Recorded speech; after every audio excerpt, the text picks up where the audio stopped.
Cathy's back straightened. She didn't want anyone, least of all Lee, to know she was upset, much less the reason why. "I'm fine, thanks," she replied. "Supper is cooking itself tonight." Lee was the Army's leading counterintelligence expert.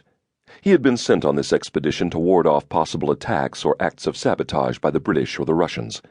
His identity as an Army officer had been kept secret when he first joined the wagon train, but by now his real status had become known.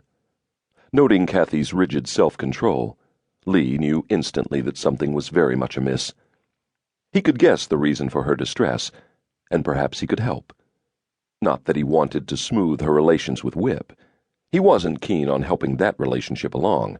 Besides, Whip would have his hands full now that his Indian mistress had joined the train. No, Lee was acting strictly for Cathy's sake, and he knew for his own. A confirmed bachelor in his mid-30s, who had always said that his profession would make it impossible for him to marry. He had entertained second thoughts in recent weeks, since meeting Cathy van Ayl. However, his first task was to restore Cathy's wounded dignity. The train had a long way to travel, and he would take his time advancing his own suit, letting it develop naturally now that his competition was out of the running. He could feel sorry for Whip, knowing the guide's interest in the young widow was genuine. "May I speak freely? I know how you feel." She became even more tense. "You do? How?"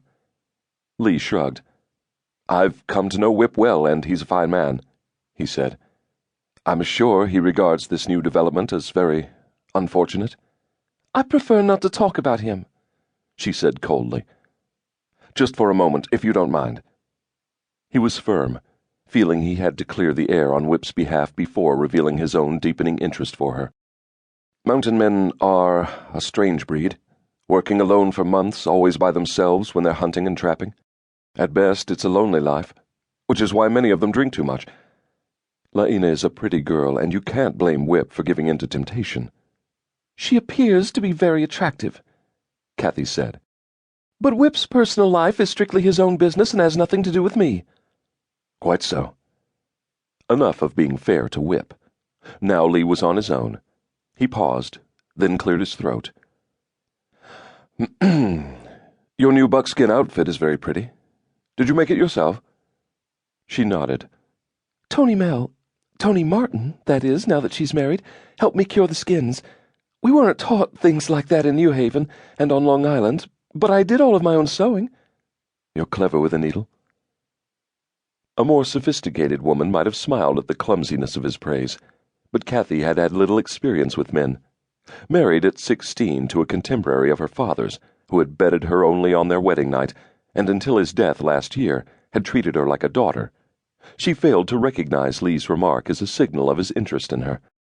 All the same, she was aware of that interest through a more obvious sign, the admiration that she saw in Lee's eyes, and she warned herself to be careful. Her older sister Claudia, who had reared her after the premature death of their mother, had told her frequently that it was dangerous to plunge into a new romance too soon after being disappointed in love. One's judgment was apt to be clouded. But the warmth Lee was expressing was precisely the balm Cathy needed. Lee was forthright and honest, always a gentleman, and exceptionally handsome. What was more, he had to be very bright to have risen to such a high rank at his age. It was flattering to be singled out by such a man, and Cathy's quick smile was as brilliant as it was natural. "If you need any sewing done, just let me know," she said. "It must be hard for a man traveling alone to attend to such chores." "That's kind of you," he answered. "But I wouldn't want to burden you. After all, you're taking care of your own wagon and team, and you're in charge of fixing meals for all of us, so you have your hands full." She spoke slowly and deliberately, and if there was a trace of coquetry in her attitude, she didn't realize it. "I always have time for my friends." In the distance, they heard someone banging on a pie plate, signaling that supper was ready. The notice was given by Cindy, a former prostitute from Louisville, who was hoping to create a new life for herself in Oregon. Cathy promptly felt a twinge of guilt.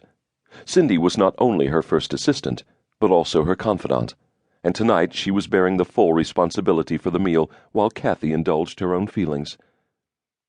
"Oh dear, I'm neglecting my duties," she said.